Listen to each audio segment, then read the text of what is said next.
Elliot Lewis Douglas, who is an investigator at one of our participating trial locations at Royal Victoria Infirmary.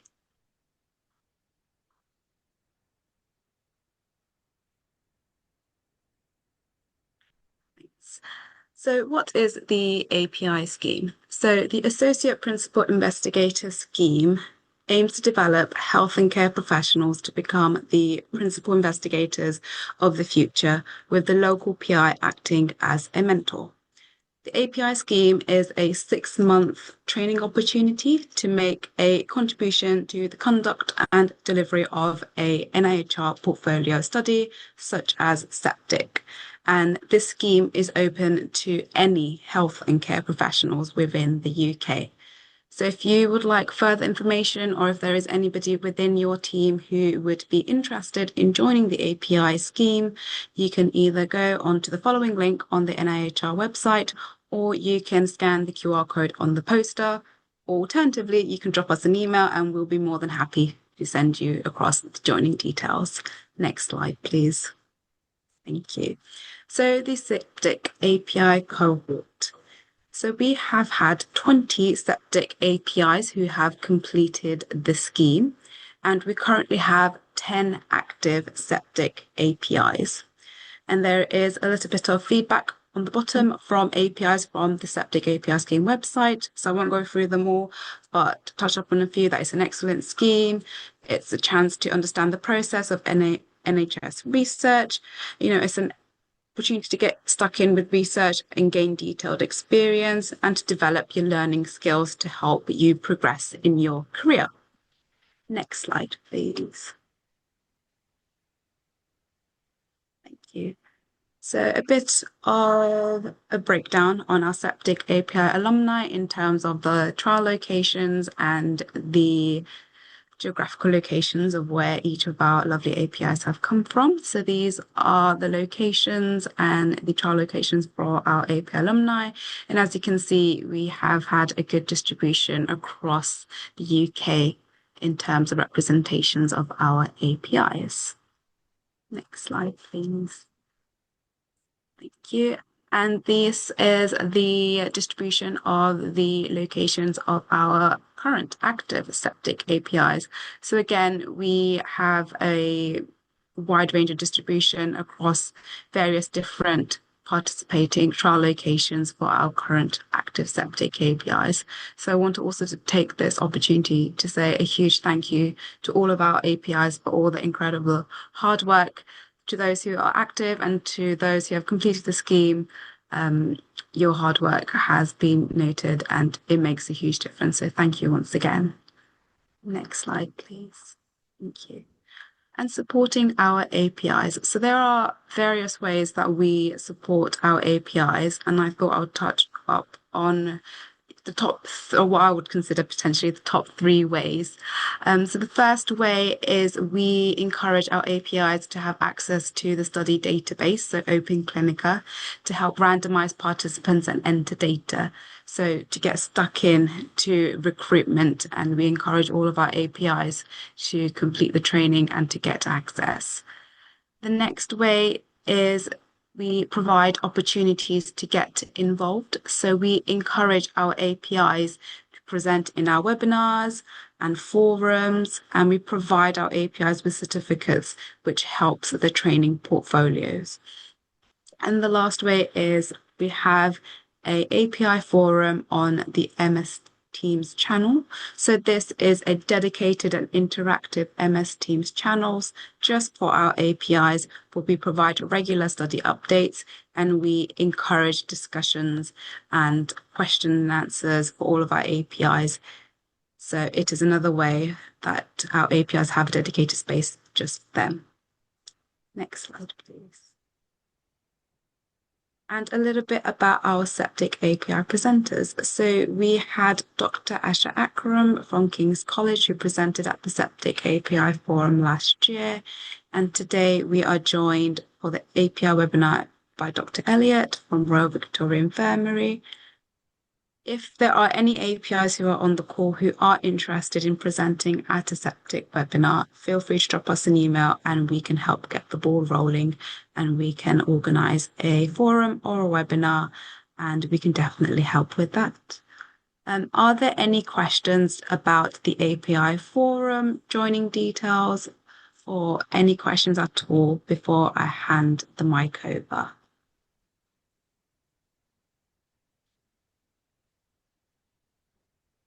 Utter silence. Hopefully that's a good sign. If there are any questions, feel free to drop a question or comment within the chat box for us to answer or raise your hands. And without further ado, I will hand over to Dr. Elliott for their part of the presentation. So over to you.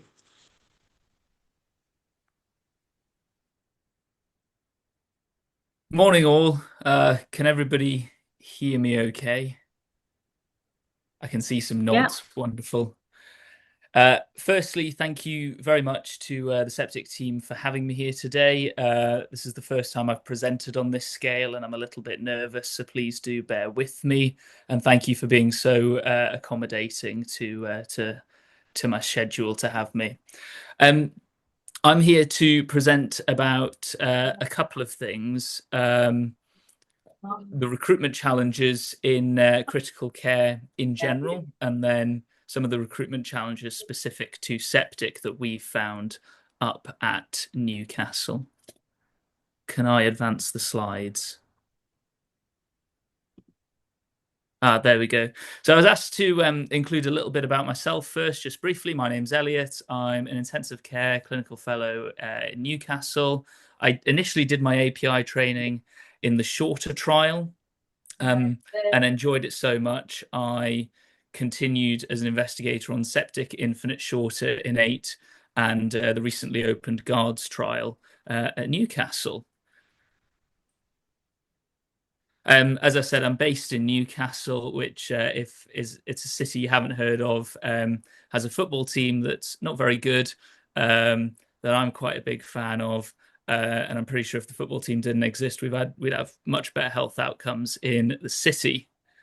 So next slide.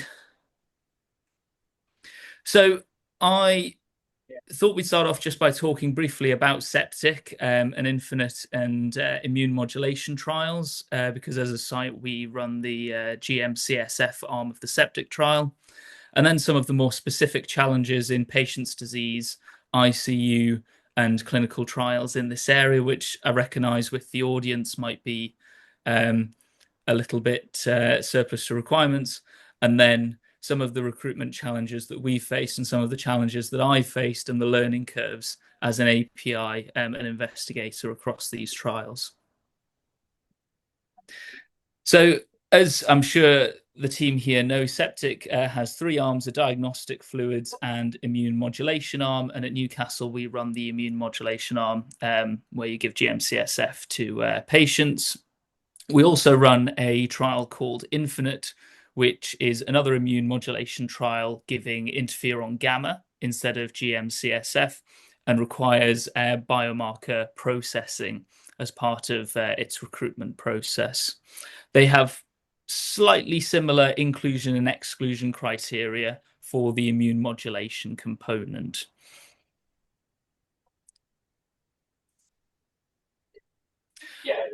In terms of ICU landscape, there's approximately 4,000 staffed ICU beds in the UK. These are made up of a mixture of planned and emergency admissions. The majority of these are going to be post-op HDU level care, bed and breakfast style patients.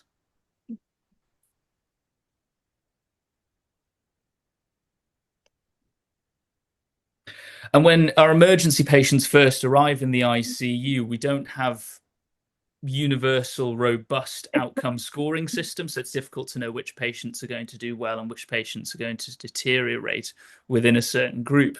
And that means that with recruiting to clinical trials, there's an element of resource allocation to patients who may not survive and who may not benefit from the interventions of the clinical trial.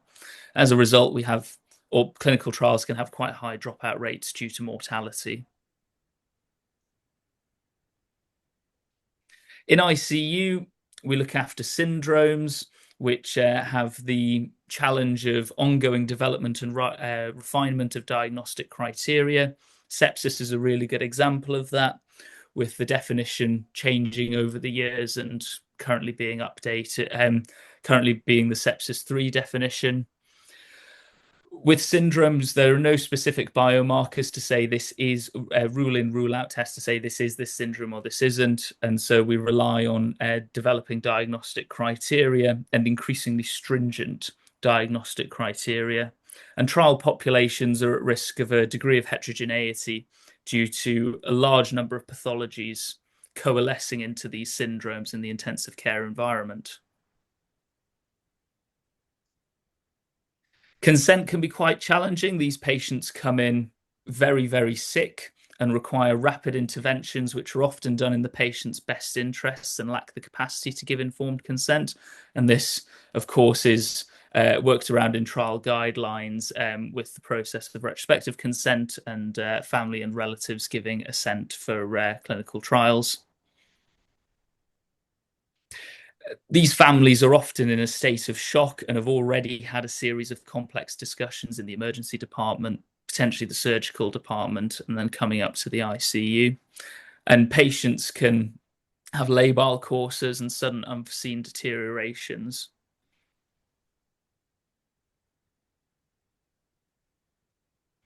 Sorry, would you go back to the last slide a second? That is to say that when you're recruiting to clinical trials, it can be quite difficult to insert yourself into what is already an incredibly stressful process. Sorry, next slide.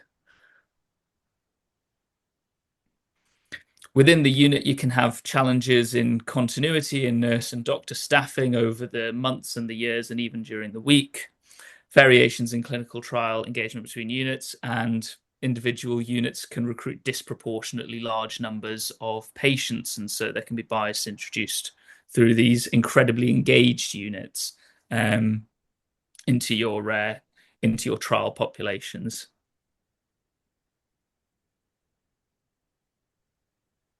There are certain logistical challenges as well. Patients present at all hours, and there can be a lack of personnel trained to take consent or to carry out the assent process, and recruit patients to trials at 2, 3 in the morning, which is a favourite time, not of our choosing, for patients to present, and then a lack of personnel trained to deliver specific interventions for trials. And clinical trials are becoming increasingly complex with more stringent inclusion and exclusion criteria.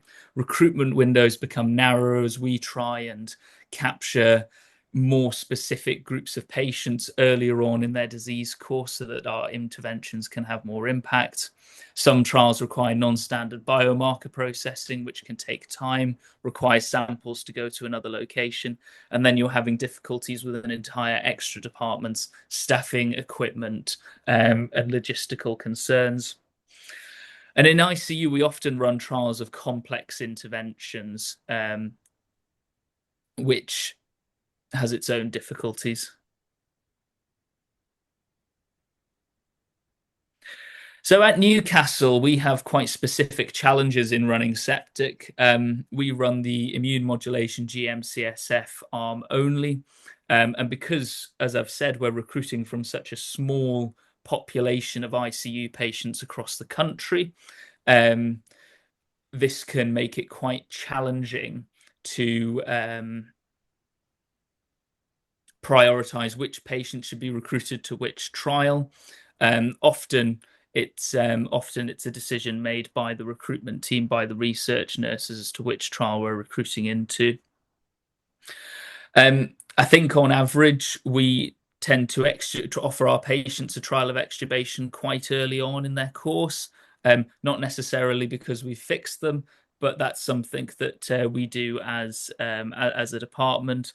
And so the question of whether a patient is expected to be intubated for a certain length of time can be quite difficult to answer on a morning, and it's only after a trial of extubation we're able to answer that question.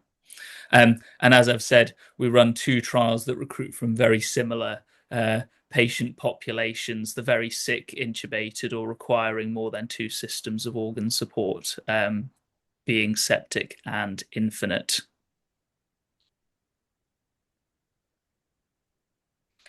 So in SepTiC, there are some specific recruitment challenges that we see. As I've said, patients can be eligible for multiple trials at once. They have short recruitment windows, multi-day IMP administration requirements, and these are often complex things to explain to families.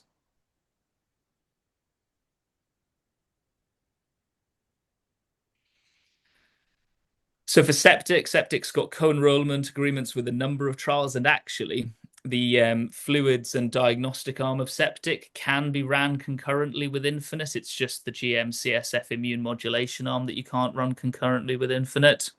There's really good streamlined training for IMP administrators that has been and our ICU nurses have been trained in that and have become active participants in trial in IMP administration and in the clinical trials. And there's plain language for patient-facing documentation and leaflets to aid these discussions with patient families. Often families want to go away and have a think about it, and being able to give them a plain language summary is really, really useful. So some of the challenging things about the API program, you get out of it what you put into it. And to get the most out of it, you have to put quite a bit of time and effort into it. And that's really difficult to manage along with your rota and your other clinical commitments, especially if you don't have dedicated time for it.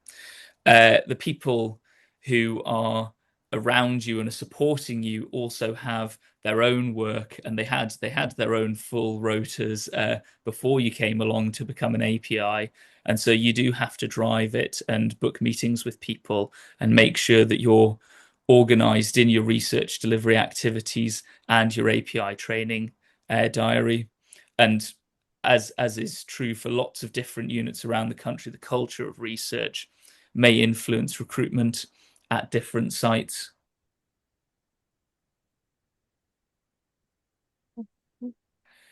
Some of the difficult things that I found in the process of being an investigator recruiting to trials and doing my initial API training was, as I alluded to earlier, approaching families and inserting yourself into what is already quite a stressful process. The way that I've sort of developed to get around or to help with that is very early on, the teams that meet families and speak to families, I'll try and get them to say someone may be along later to talk to you about clinical trials and research. And then the families have got that shot across the bow that someone, either one of the research nurses, myself, or one of the other doctors, is going to come and talk to them about this. And that can make it a little bit less abrupt when they're expecting the Sorry, someone's just popped in the chat. The picture says quite a lot.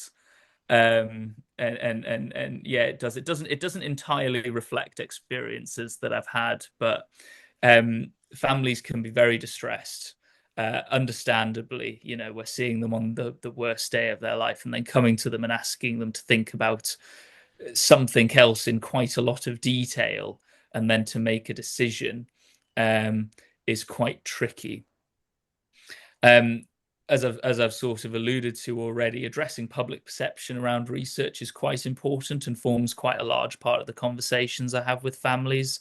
Um, Patient and public participation in research is very important, but it's not uncommon for me to meet people who have no concept of research, no concept that this kind of thing takes place, and people who view medicine as a completed science that has all the answers and doesn't have any research happening in it.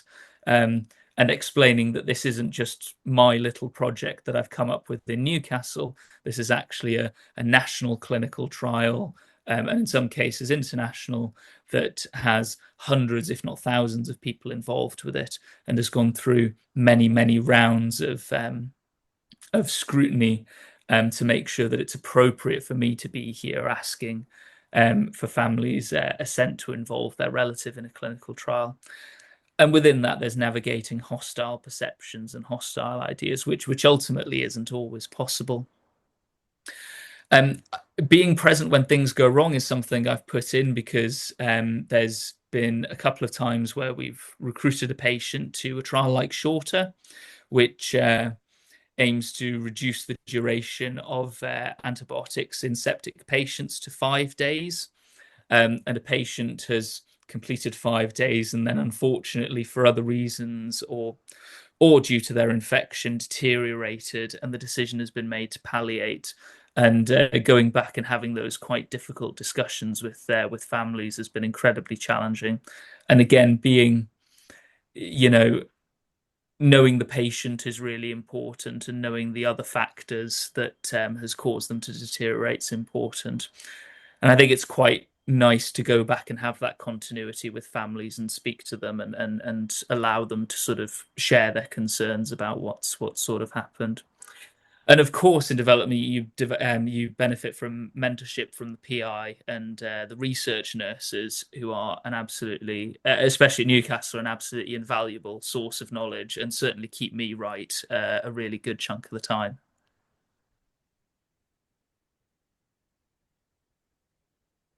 As I said earlier, there's a really varied understanding of research amongst members of the public, and they may view the clinical trial that you're sort of trying to recruit their relative to, or themselves to, as something that you've cooked up at Newcastle rather than something that's carried out across lots of hospitals. And explaining that um, cause people to open up quite a lot. People have a very varied perception of risk, and often view trial interventions as being, especially the process of randomization, as being particularly risky, and feel that they have a burden of responsibility and that they're making a decision for their relative rather than giving an opinion of whether their relative would be interested in taking part in a clinical trial. Um, and as we've said earlier, trials require public and patient involvement, and that's obviously really helpful to help us produce information and find out what is important to members of the public. So when we're approaching members of the public, we're approaching them with things that and recruiting them to things that are important to them.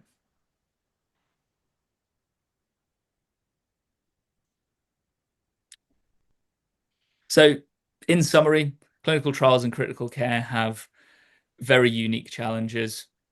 And these challenges may be entirely out of your control and completely unsolvable by you. Um, and this is ultimately a feature of clinical trials and critical care medicine rather than a bug that we can patch out and fix.